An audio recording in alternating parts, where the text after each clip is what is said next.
Olá, amigos da Neurorádio em Pauta, sejam muito bem-vindos. Eu sou Fernanda Rueda e hoje nós vamos falar sobre o AVC, o acidente vascular encefálico de origem isquêmica.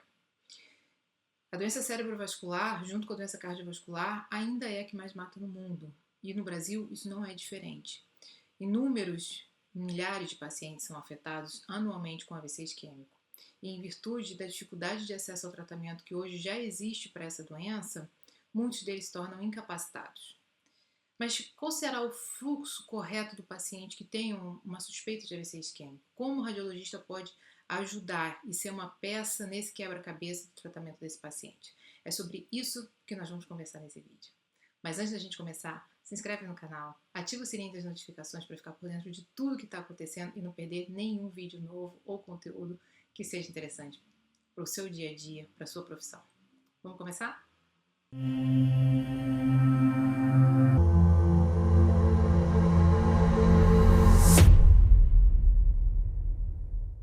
Então hoje a gente vai falar do AVC isquêmico, do acidente vascular encefálico de origem isquêmica, seja ele de origem trombótica, seja ele de origem embólica, é quando não chega sangue no parênquima cerebral por obstrução de algumas de suas artérias.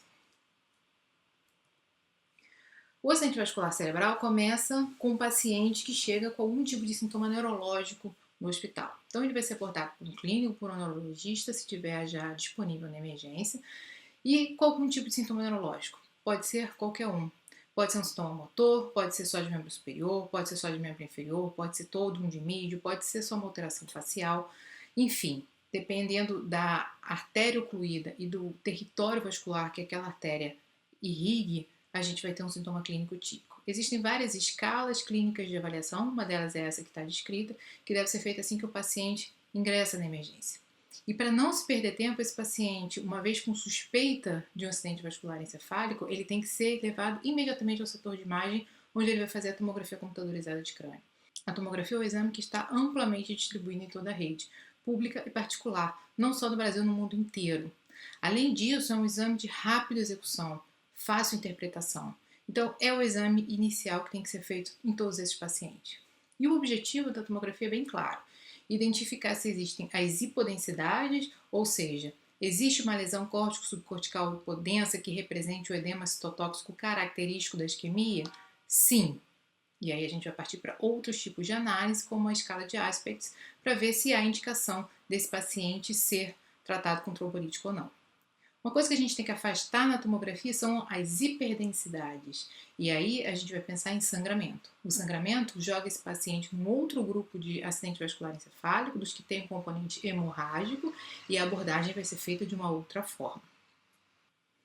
Após essa análise da tomografia, onde a gente consegue descartar que não tem sangue, afastando a hiperdensidade, e onde a gente consegue ou identificar a hipodensidade ou não identificar, mas pelo menos ter certeza que não tem sangue, e se esse paciente tem menos de 3 horas de evolução do quadro clínico, radiologicamente ele está apto a seguir para um próximo passo de tratamento, o inicial, a trombólise. Existem outros tratamentos, inclusive a trombectomia com participação da radiologia intervencionista, ou outros mais graves, como as craniotomias descompressivas, caso o edema já seja muito importante, ou tem um hematoma que tenha que drenar. Ou se esse tempo está fora da janela terapêutica, tratar esse paciente com sintomáticos e equilibrá-lo dentro do todo o quadro clínico que está acontecendo.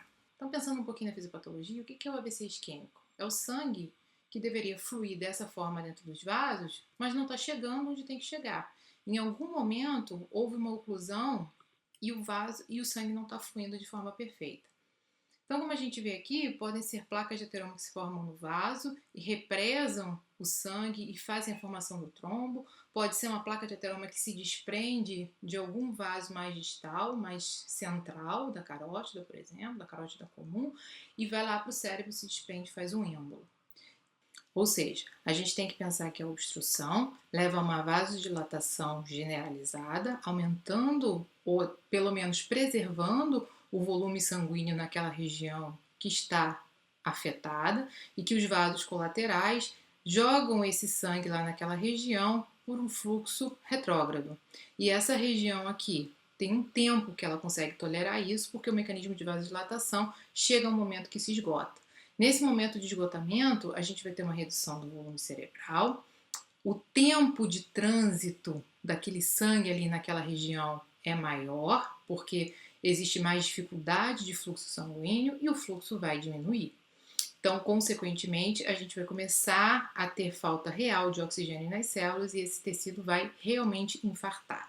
E é nesse tempo que a gente tem para agir com o trombolítico, com outras terapias, para tentar preservar o máximo de cérebro possível. Por isso que tempo é cérebro.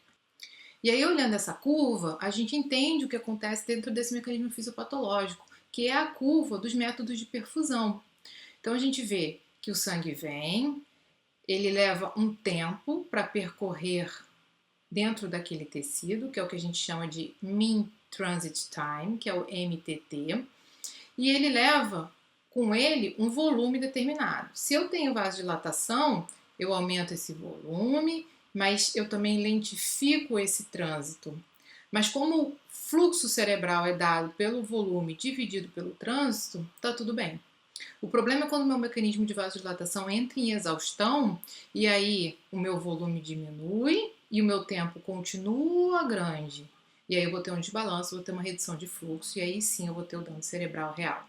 Quando a gente olha para os mapas de perfusão e a tomografia com perfusão também te dá mapas bem semelhantes, a gente vê essas alterações, a gente tem a capacidade de identificar por diferença de cor como está o fluxo nas determinadas áreas. Então, essa é a cara normal dos mapas de perfusão, que a gente vai falar em outro momento.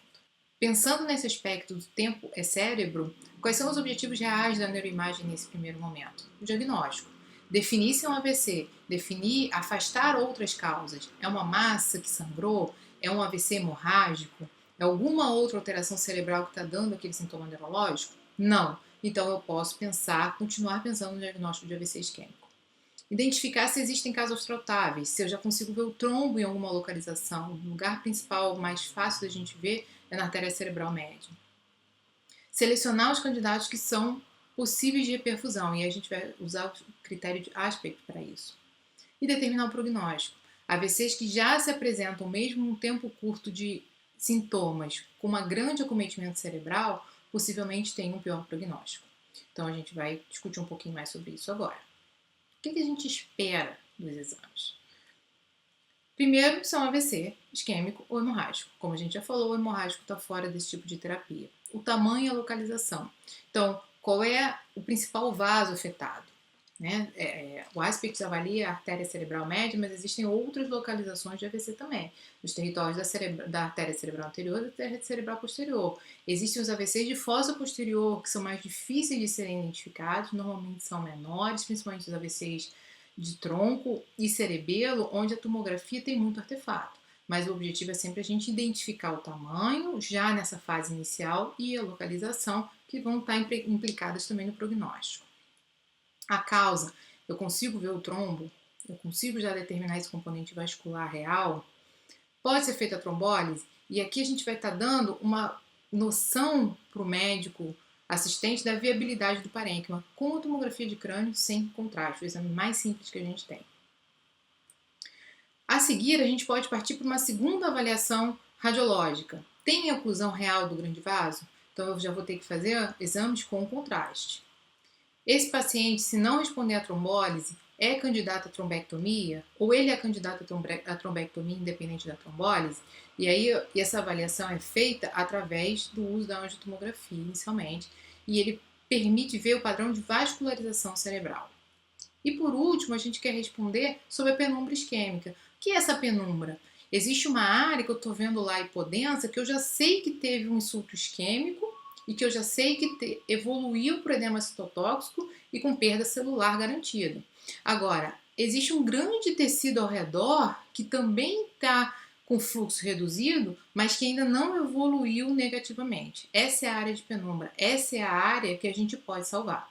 E essa área a gente só consegue identificar fazendo a perfusão, fazendo aquelas curvas que a gente acabou de ver para ver qual é a capacidade de perfusão tissular, e a tomografia já te permite isso, não só a ressonância. Então lembrar, por que a tomografia? A tomografia é a mais acessível, está em todas as emergências. É o exame mais rápido, é o exame menos complicado. é que o paciente tolera com mais facilidade. Muitas vezes o paciente vai estar agitado, muitas vezes o paciente vai estar com dificuldade respiratória, muitas vezes ele não tem condições de ficar 20, 30 minutos dentro de uma ressonância magnética. Ele precisa de uma monitorização e isso a gente consegue fazer de uma forma muito mais fácil com a tomografia. Além disso, como a gente quer principalmente afastar as hiperdensidades e afastar se existe um componente hemático, isso a gente consegue fazer com um grande resultado usando a tomografia. Então, é um método de escolha. A difusão é uma excelente opção, mas existem casos específicos que a gente pode sugerir o uso de difusão como esse início precoce, mas lembrar, a gente não pode atrasar o diagnóstico do paciente. Então, vamos tentar resolver tudo que der na tomografia. E aí, resolve a tomografia, parte para a angiotomografia e depois para a perfusão por TC. O Doppler transcraniano pode servir para avaliação do paciente pós-terapia de reperfusão. O Doppler carotídeo é um método interessante, não invasivo, mas muito operador dependente, vai levar mais tempo do que uma angiotomografia, por exemplo, quando o paciente já está deitado na máquina, já está com a veia funcionada para começar a fazer o trombolítico. Então, a gente tentar esticar a gente tentar extrair todos os dados que a tomografia podem dar para esse paciente já é bastante útil e acelera muito a investigação toda radiológica que tem que ser feita para esse paciente que está com AVC isquémico. Então, o que a gente procura? Na tomografia sem contraste, o que a gente quer ver são as áreas de hipodensidade representando o edema citotóxico. Então, a gente vê essa área aqui. Então, reparem que o líquor ele é hipodenso, ele é água, a água é bem pretinha na tomografia. A gente tem sempre a diferença do córtex e da substância branca. A substância branca tem mais gordura, que são a mielina em volta dos axônios. Então, a gordura na tomografia ela é mais hipodensa do que o tecido de partes moles, que seria mais com a densidade semelhante ao do córtex. Então, a gente vê essa diferenciação córtico-subcortical e a gente vê áreas que têm toda uma hipodensidade que não respeitam mais esse limite córtico-subcortical. Então, o AVC, o isquêmico, é importante a gente procurar onde tem a hipodensidade e onde essa hipodensidade não respeita o limite do córtex e encosta lá na calota craniana. Essa é a nossa área alvo. Isso é que a gente está procurando para definir que é um AVC isquêmico. Muitas vezes a gente vai ficar em dúvida se isso é realmente um AVC isquêmico ou se isso é uma área de edema não citotóxico, mas edema vasogênico. O edema que acontece por um aumento da permeabilidade capilar, quando existe alguma outra doença, por exemplo. Quando existe uma lesão infecciosa, quando existe um hematoma com edema ao redor, quando existe uma metástase, por exemplo. O edema vasogênico, ele se comporta de maneira diferente e ele preserva o córtex. Se a gente então tem essa perda da relação córtico-subcortical, essa hipodensidade extensa que acomete até a região ali de transição com a calota craniana, a gente tem que pensar que é o evento isquêmico acontecendo. Então a gente tem aqui na região frontal direita, a gente tem aqui na transição temporoparieto frontal bilateral, que são áreas, como nesse caso, de transição, são áreas de fronteira que a gente chama, são áreas de transição de circulação, da cerebral anterior para a média, da média para a posterior. Continuando a análise desse caso, aquela imagem que a gente viu, num corte mais superior, no nível mais acima, cranial, a gente vê também a persistência das lesões, e aqui na região frontal esquerda, que não aparecia nos outros cortes, também a hipodensidade encostando na calota, cometendo essa transição córtico-subcortical. Então, esse é o AVC que a gente procura. Essas são as alterações características do AVC isquêmico. Mas lembrem-se, essas alterações acontecem tardiamente na tomografia. Então, seria muito bom que o paciente com menos de 3 horas de evolução já aparecesse dessa forma para a gente. Infelizmente, eles não aparecem. Muitas vezes o dano é muito sutil. As alterações são muito poucas. O mais importante da tomografia nesse início é afastar o sangramento. Se a gente não consegue identificar a hipodensidade ou não existe uma outra lesão no crânio, a gente já está autorizado a indicar que o paciente pode prosseguir para a trombólise do aspecto radiológico. Agora, reparem, esse paciente que deveria afastar a hipodensidade, a gente identificou uma área de hiperdensidade. E a hiperdensidade é sangramento. Então, aqui a gente está vendo uma área hiperdensa, com sangue, que tem um halo hipodenso, que é o edema vasogênico ao redor. Esse paciente sai dessa linha de tratamento do AVC isquêmico e vai seguir a linha de tratamento do AVC hemorrágico. Reparem que existe uma outra área hipodensa aqui também na região occipital à direita. É importante a gente definir que isso aqui não é uma isquemia aguda. Isso aqui é uma área hipodensa com densidade semelhante ao do líquor. Ou seja, já houve algum processo nessa região de origem vascular, a gente não consegue definir na tomografia se é isquêmico ou se é hemorrágico, mas já é uma área de cicatriz. No laudo a gente coloca como área de encefalomalácia. Ou seja, o que aconteceu aqui já aconteceu, isso for com um aspecto sequelar. É importante a gente definir que isso não é um novo AVC, que isso é um AVC que já aconteceu tardiamente. Uma dica do radiologista para a gente conseguir definir, muitas vezes, naquele iniciozinho do AVC, né, com menos de 3 horas, se tem realmente alguma área de hipodensidade, se tem uma área de perda de relação córtico-subcortical, é você fazer o que a gente chama de janela forçada para olhar o parênquima. Então, aquela escala de cinza que a gente tem se perde, a gente põe numa janela mais binária, muito branco e muito preto, para tentar definir se existe essa perda desse gradiente tecidual que a gente consegue ver na escala de cinza. Então aqui, por exemplo, naquele mesmo caso, a gente já sabia que tinha uma hipodensidade aqui, mas quando a gente granula a imagem, como a gente fala, quando fica essa janela mais forçada, muito preto e branco só, a gente vê que tem uma área preta que se estende aqui até a calota, a região córtico-subcortical foi perdida, aquela definição córtico-subcortical foi perdida. Então, é importante definir esse ponto, aqui se torna mais fácil, a gente vai ter a sensação de que ela já está igual ao líquor, que é uma coisa antiga, mas na verdade é só uma sensação realmente, uma imagem formada por conta dessa perda de toda a escala de cinza que a gente tem e forçar essa janela entre o preto e o branco. Mais uma vez, é importante determinar que a malácia é diferente. Aqui o exemplo de todo aquele exame que a gente viu do componente hemorrágico, para mostrar que a malácia é uma lesão antiga, que ela vai ter uma densidade semelhante ao do líquor e que a gente tem que saber que aquilo ali já aconteceu. Importante não sugerir que o paciente tem também um AVC isquêmico em associação com AVC hemorrágico. Então reparem aqui que a gente vê a substância branca, mais hipodensa que o córtex, toda a relação córtico-subcortical preservada aqui na porção mais alta do crânio. À medida que a gente vai descendo, a gente já começa a ver umas áreas de hipodensidade aqui e redução de amplitude do sulco. Repara que aqui a gente vê sulco normal, aqui a gente já vê aquele aspecto edemaciado como um efeito de massa que acontece com o edema, e existe essa área hiperdensa circundada por uma área hipodensa.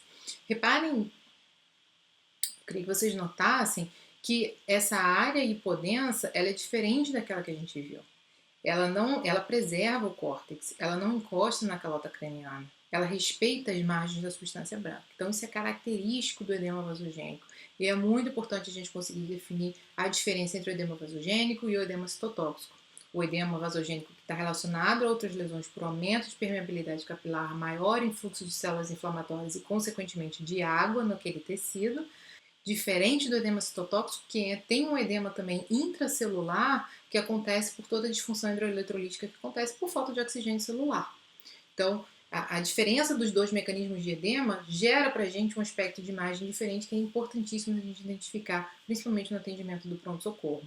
E aqui na região occipital direita, a área de malácia, bem hipodensa, semelhante ao líquor, já mostrando um evento antigo. Não confundir também e sugerir que existe um evento associado àquele hemorrágico de origem isquêmica. Um outro padrão que a gente pode encontrar também são o padrão de lacunas. Vai ser extremamente difícil a gente definir uma lacuna aguda. Lacuna é um infarto lacunar, como a gente chama, que ele tem menos que 1 centímetro e ele é bem focal. Então a gente pega muito na ressonância com a difusão, mas na tomografia é extremamente difícil a gente pegar o momento que ele está acontecendo. Muitas vezes a gente vai pegar o momento que ele já aconteceu e ele vai estar representado também com uma densidade bem baixa, semelhante ao do líquor. Então a gente olha as áreas de hipodensidade periventriculares, que a gente chama de gliose por microangiopatia degenerativa, muito comum de vir nos laudos, que a gente já espera que aconteça em pacientes com idade mais avançada. Mas dentro dessas áreas de gliose, que reparem, também não encostam no córtex, o córtex tem que estar sempre preservado. Se o córtex não está preservado, ou é o edema citotóxico de uma lesão aguda, ou é uma malácia de uma lesão antiga, como a gente já viu nos 2 casos anteriores. Então, córtex preservado, hipodensidade de substância branca, pensar na microangiopatia degenerativa que acontece mais nas faixas etárias mais avançadas. E dentro dessa microangiopatia, a gente pode ter focos que são mais hipointensos, como a gente vê aqui, por exemplo. E esses focos vão estar relacionados a esses pequenos eventos isquêmicos de aspecto lacunar que a gente fala. Então, muitas vezes a gente consegue definir de maneira mais fácil na tomografia, muitas vezes a gente consegue definir de maneira mais fácil na ressonância, mas reparem aqui, por exemplo, que tem uma lacuna no tálamo que poderia passar desapercebida por conta da sua comunicação, ali já abrindo para a região da cisterna mesencefálica. Muitas vezes esses infartos lacunares a gente pega mais fácil na ressonância, mas é importante a gente conseguir identificar esse tipo de padrão também na tomografia para não pensar numa lesão aguda. Reparem aqui que existe um infarto lacunar no tálamo que pode passar desapercebido por conta de sua proximidade com o espaço licórico ali adjacente.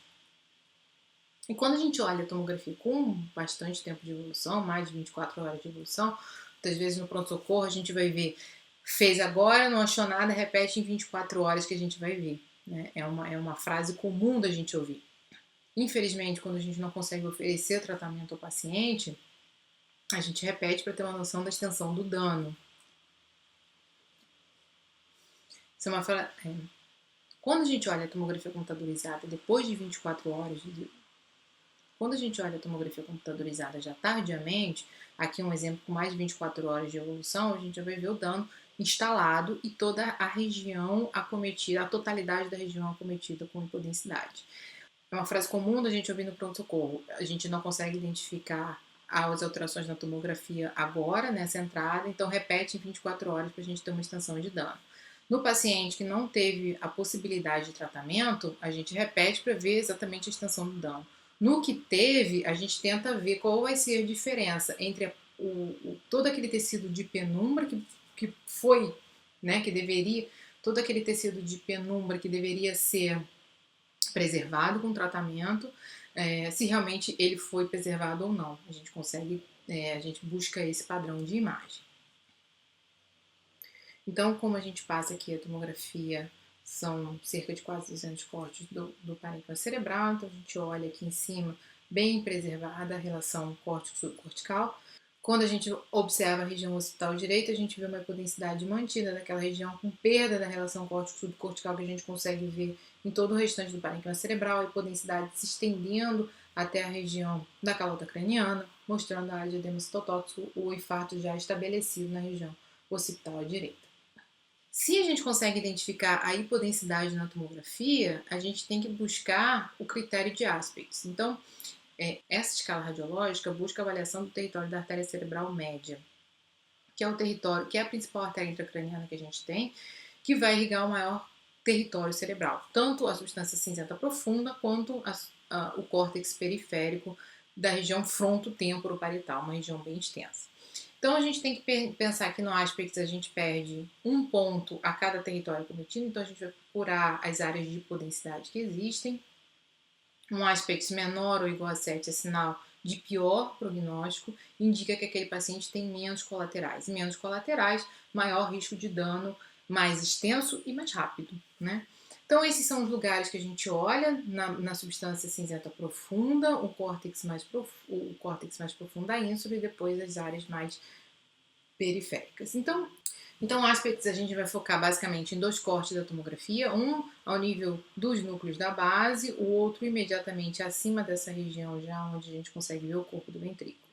Então a gente tem que olhar a região do caudado, da cápsula interna, do putamen, da ínsula, essa margem anterior, que seria a região opercular frontal, que é a M1, a região M2, que é basicamente toda a margem anterior da região temporal, e a região M3, que é essa margem posterior da região temporal. E aí a gente faz um corte mais acima, e o M4 vai ser o correspondente ao M1 superiormente, o M5 vai ser superior à área do M2 e o M6 essa região final. Então, eu conto em quais dessas áreas eu tenho hipodensidade e retiro o ponto dos 10. Lembrando que menor que 7 é um aspecto prognóstico pior, com mais risco de sangramento pós-trombólise. A tomografia não dá só informação de parênquima. Mesmo sem contraste, ela é capaz de dar uma informação também de origem vascular. E o sinal que a gente sempre procura é a hiperdensidade na artéria cerebral média. Ou seja, se eu já vejo uma lesão se eu já vejo uma imagem espontaneamente densa na topografia da artéria cerebral média, eu posso sugerir um trombo agudo. E eu já sei que esse trombo vai levar a repercussões hemodinâmicas, causando hipodensidade no seu território.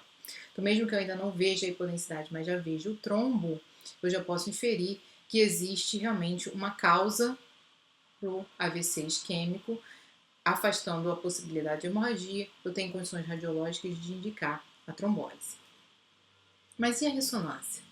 Quando é que eu uso? Ela vai me ajudar? Sim, a ressonância vai ajudar. Ela tem indicações precisas na avaliação de pacientes iniciais. E isso é assunto para o nosso próximo vídeo.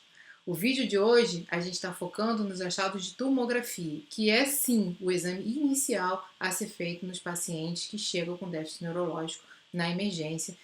E a tomografia, como único exame, já é capaz de determinar se esse paciente pode prosseguir com a terapia trombolítica ou não. Então, o que tem que ficar de mensagem para hoje? O paciente que chegou com sintoma neurológico, foram feitas as escalas clínicas de avaliação, tem um tempo de evolução menor que 3 horas, correu com esse paciente para a tomografia, a tomografia afastou a hiperdensidade, ou seja, afastou sangramento, afastou outras causas de alterações que levassem aos sintomas neurológicos, como tumor, metástase, infecções. Se a gente conseguiu ver áreas de hipodensidade, classificou dentro da escala de Aspect e afastando outras causas anatômicas que podem ter levado a esse déficit neurológico, o clínico, com esse aspecto de tomografia e com o aspecto clínico que ele está avaliando o paciente, não só das escalas, mas de condição global, ele tem capacidade de indicar algum tipo de terapia específica para tratar esse AVC. E sempre lembrar, time is brain, tempo é cérebro e a gente tem que correr com ele. Muitos dos protocolos dizem do tempo de entrada do paciente até o tempo de tratamento, 40 minutos. Então é essencial que esse paciente seja visto com toda a urgência que o método...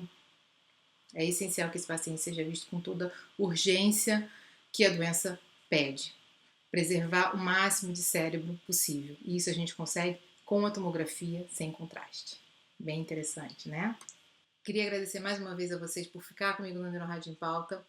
Lembrando que a gente vai ter vídeos adicionais mostrando o papel da ressonância magnética nessa investigação inicial, mostrando a conduta e o diagnóstico do paciente que tem um AVC hemorrágico, como tem que ser essa abordagem rápida dentro de uma unidade stroke, que a gente chama, de uma unidade de AVC, para esses pacientes terem maior preservação do tecido cerebral possível. Então, se inscreve no canal, não esquece, ativa o sininho, deixe seu comentário, deixe a sua curtida, deixe sua sugestão. É muito importante que vocês participem aqui para que o conteúdo fique cada vez mais interessante, mais direcionado para o que você precisa. Até a próxima!